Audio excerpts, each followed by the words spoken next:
Salut tout le monde, j'espère que vous allez bien. Aujourd'hui, je viens avec une toute petite histoire qui vient nous démontrer le pouvoir du pardon.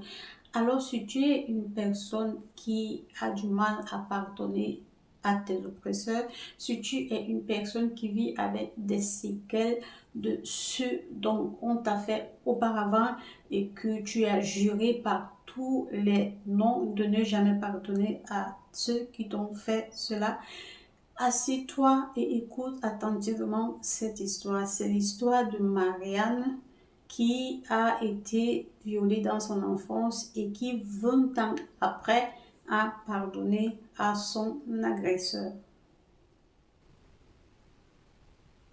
Je m'appelle Marianne.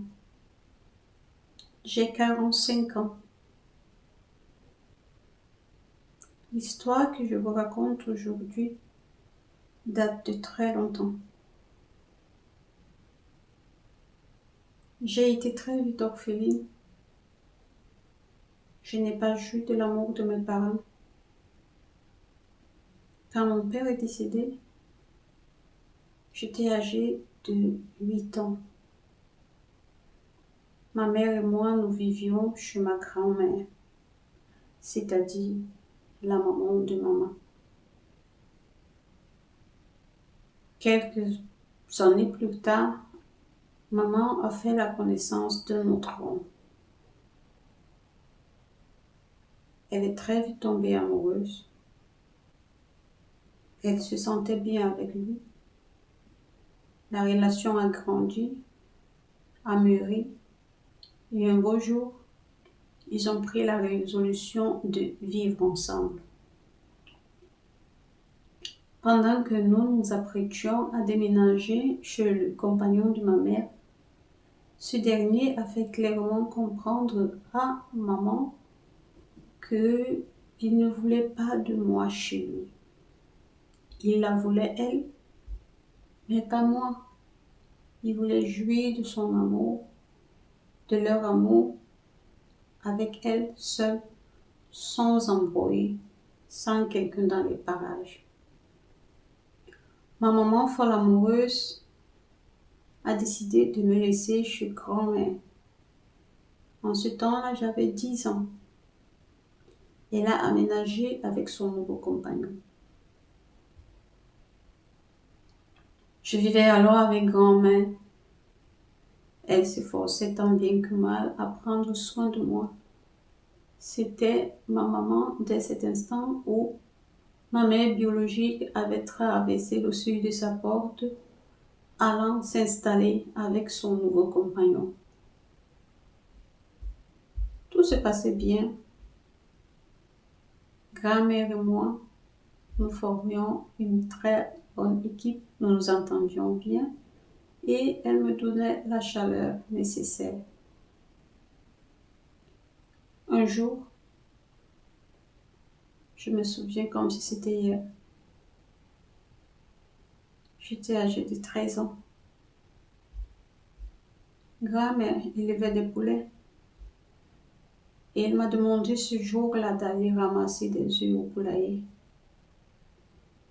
Comme tout enfant, j'ai pris le petit panier et j'ai accouru au poulailler, fière de rendre ma grand-mère heureuse, fière de lui rendre ce service-là. Pendant que j'étais en train de ramasser les œufs,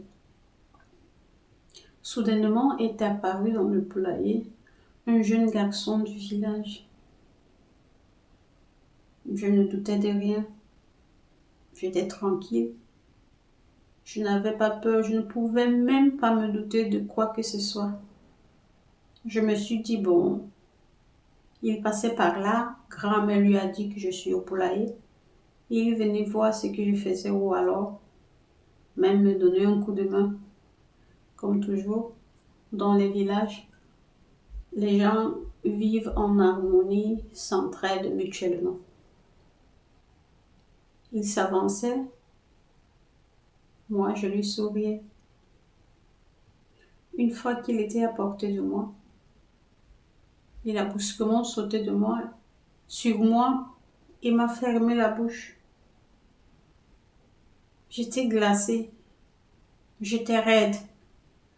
Avant qu'une idée de crier ou de me défendre me soit venue, il m'avait refroidi en disant: si tu pousses un cri, si tu essayes quoi que ce soit pour alerter ta grand-mère, tu le regretteras amèrement.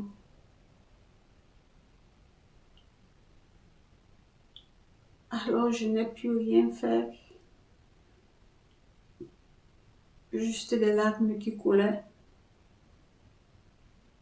Il m'a fait coucher au sol et il a abusé de moi. Je sentais mon âme être transpercée. J'avais mal.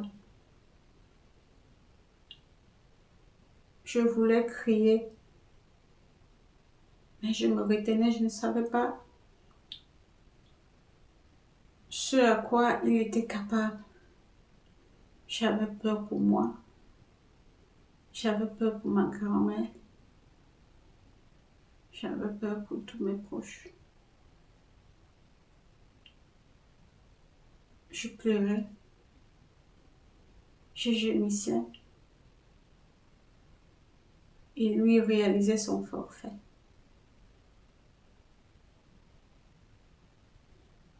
Une fois qu'il a fini, il s'est relevé et il m'a dit: si tu répètes ce qui s'est passé à quelqu'un, je referai la même chose à ta sœur. Puis, j'avais une petite sœur. Ma mère avait mis au monde. À peine elle avait aménagé avec son compagnon qu'elle était tombée enceinte. Elle avait 2 ans et demi. J'avais très peur pour elle.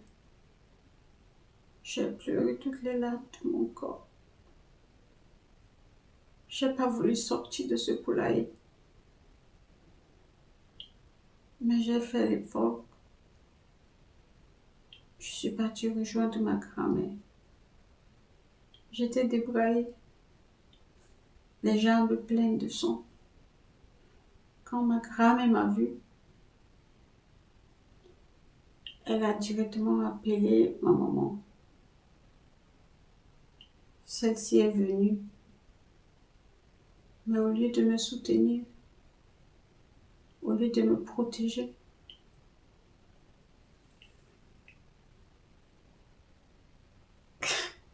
elle m'a giflé. Ce jour, maman m'avait giflé disant que c'est moi qui étais la raison de tout ce qui est arrivé. C'est moi qui avais provoqué ce garçon, que j'étais la cause de ce qui m'est arrivé. J'aurais aimé qu'elle me prenne dans ses bras, qu'elle me réconforte, mais ce n'était pas le cas. J'avais toujours espoir, mais ce jour j'ai compris que ma maman m'avait oublié. Ma grand-mère a voulu appeler la police. Maman a dit non. J'étais aussi de cet avis. Je ne voulais pas subir tout ce qu'il y a autour. On a laissé tomber.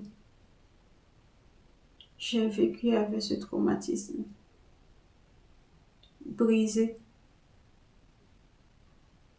Je n'avais goût à rien. Je ne sais pas quel miracle. Je suis tombée amoureuse. Et je me suis mariée.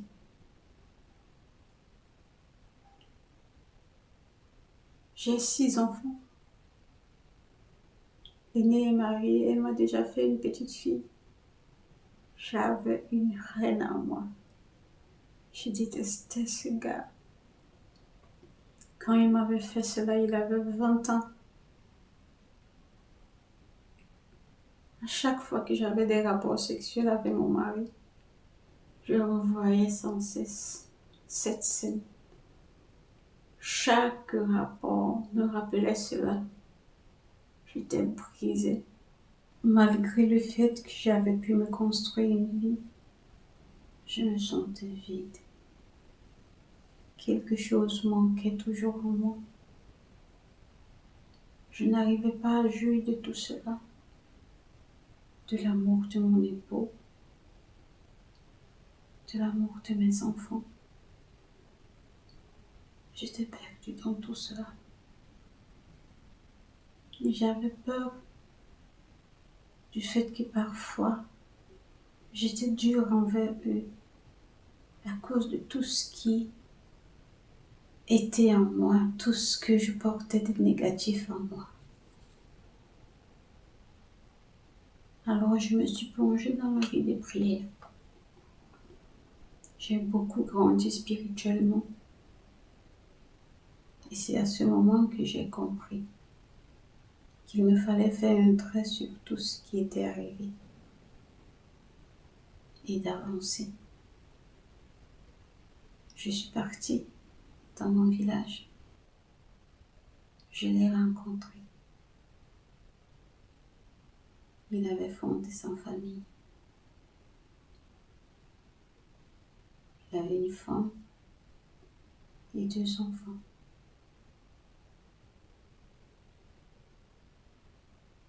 Je l'ai regardé droit dans les yeux. Et je lui ai dit, je te pardonne le mal que tu m'as fait. Je n'avais pas besoin de dire plus que ça. Et je suis partie.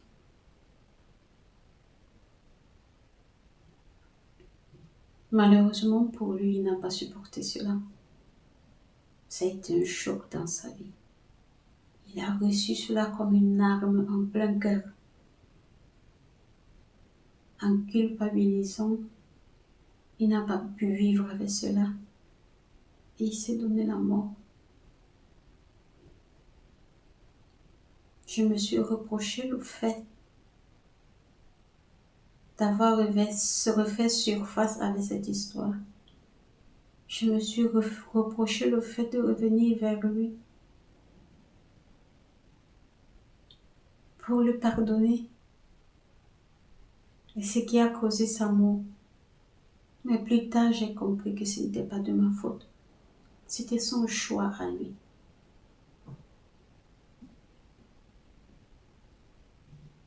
Depuis ce jour, je suis libre. Libre comme le vent. Je me sens revivre.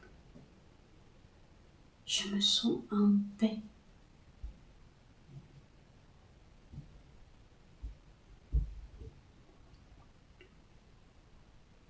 Quelque temps après, j'ai rencontré une amie d'enfance. Et vu que j'avais accepté la situation, je lui en ai parlé.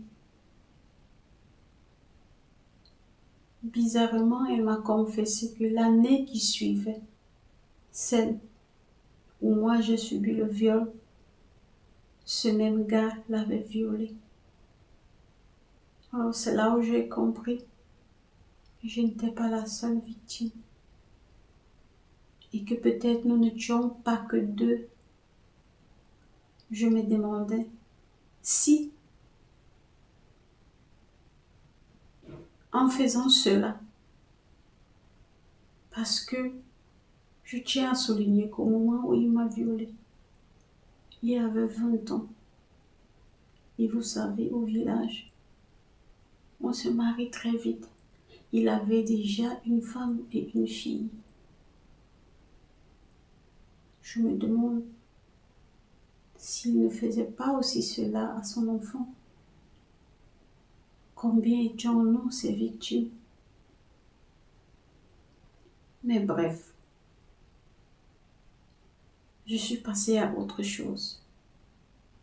Je suis contente de celle que je suis actuellement, de la vie que je mène avec les miens, du fait que je puisse donner autant d'amour autour de moi, sans toutefois avoir un blocage, sans toutefois être crispé, sans toutefois être stressé.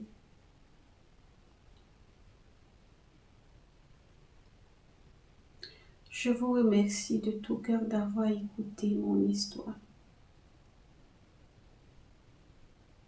Je tenais à le partager avec vous parce que je sais